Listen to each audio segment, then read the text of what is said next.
4 good financial habits that can go too far. Your financial habits are hands down the key to improve your financial situation. It does not matter how much income you earn.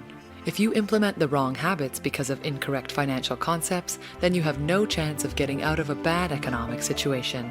Some people have grappled with the idea of what habits should and should not be implemented in their personal financial condition. There are so many misconceptions out there that it can be quite confusing to know which should or should not be followed. Take, for instance, our belief that credit card debt is caused by irresponsible spending. While it is true that your spending can lead you to unimaginable credit card balances, that is not the whole reason why you have credit card debt. According to a study done by demos.org, there are other factors affecting your credit card spending. Things like your education, insurance coverage, and children are part of the reasons why you are currently suffering from credit card debt. You have to understand these things before you can truly and completely be free of your compulsion to spend using your cards. Just like this misconception, there are also a lot of things that you should know about financial habits. It is not a simple good or bad habit. You have to go deeper than that concept to truly understand what is right and wrong for you. Sure, it is easy to say that you should practice only good financial behavior, but you have to know that there are certain habits that, although they have good motives, can turn out to be really bad for you. 4 good habits that can ruin your finances. In truth, anything in extreme is never good for you. It is true what they say, too much of a good thing can also be bad for you. That being said, let us discuss 4 financial habits that will not do you good if exaggerated. Saving too much for the future. A lot of people might disagree here. In fact, financial experts love to preach this. We need to always think ahead into the future because we owe it to ourselves to have a good retirement. They say that we need to pay ourselves first, meaning we have to make sure that our retirement future self will be well provided for. There is some justification to this, but remember that you should also let yourself enjoy the present. We need to save, but not to the expense of our present life being too miserable. What need do you have for millions of dollars in your retirement if you will only spend it on expensive medical treatments because you exhausted your body trying to earn money to save? Saving can save your life, but you need to set a limit. Plan what you need to save up for and cut your present self some slack once in a while. Cutting back on your unnecessary expenses. This is another of the financial habits that can really tear consumers apart. Some believe that cutting back on the latter is imperative if you have a lot of debt to pay for. There are also people that will tell you not to treat yourself to a spa or massage because that money could go to your savings. If you think about it, these make a lot of sense, but here's what you should consider. Some unnecessary expenses are needed for you to be motivated enough to pursue your financial goals. People may think that the morning latte is a waste of money, but if it gets you going in the morning, then indulge yourself. If that is important to you, then buy that unnecessary item. Just make sure that when you do so, it will not make your expenses bigger than your income, or it will not put you in debt. But if you have the extra cash to spare without making your savings contributions for the month 0, then give yourself the needed pampering. You do not have to completely let go of these things to find financial happiness. In fact, it might be just what you need to be motivated. Comparing prices. We all want to get the best value for our money. However, you do not want to spend forever trying to figure out and compute what product to use. While we do not want to waste our money, you do not want to waste your time either. Take, for instance, couponing. It is true that this can help you lower your expenses, but it is too tedious and time-consuming to do.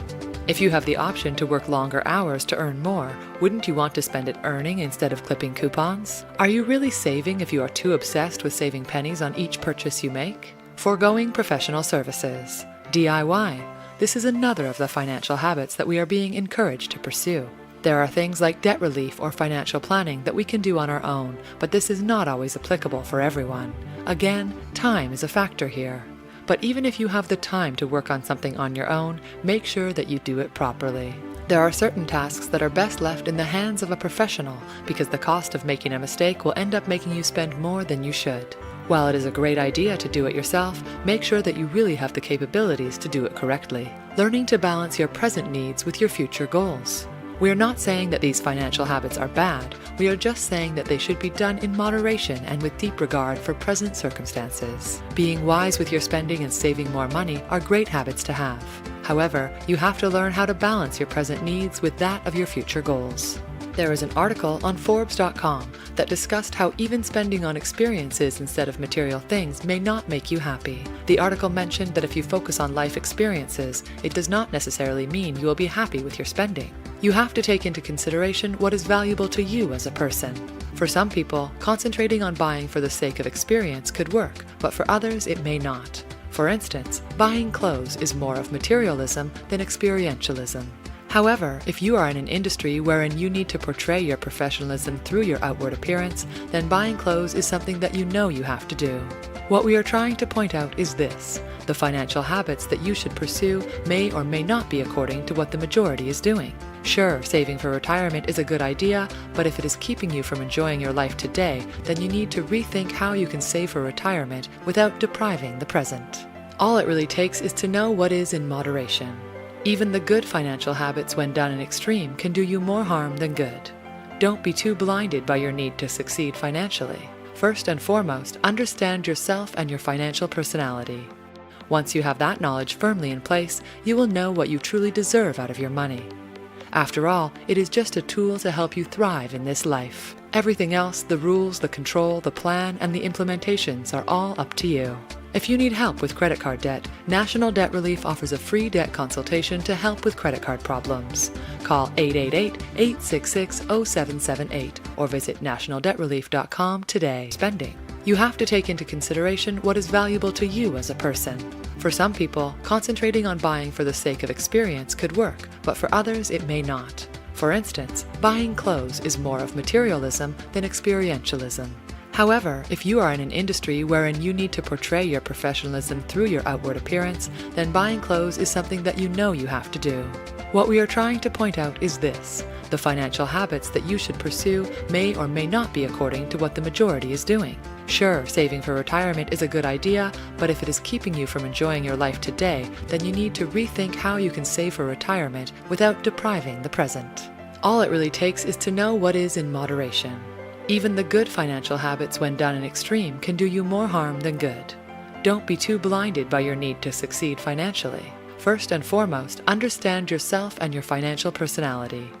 Once you have that knowledge firmly in place, you will know what you truly deserve out of your money.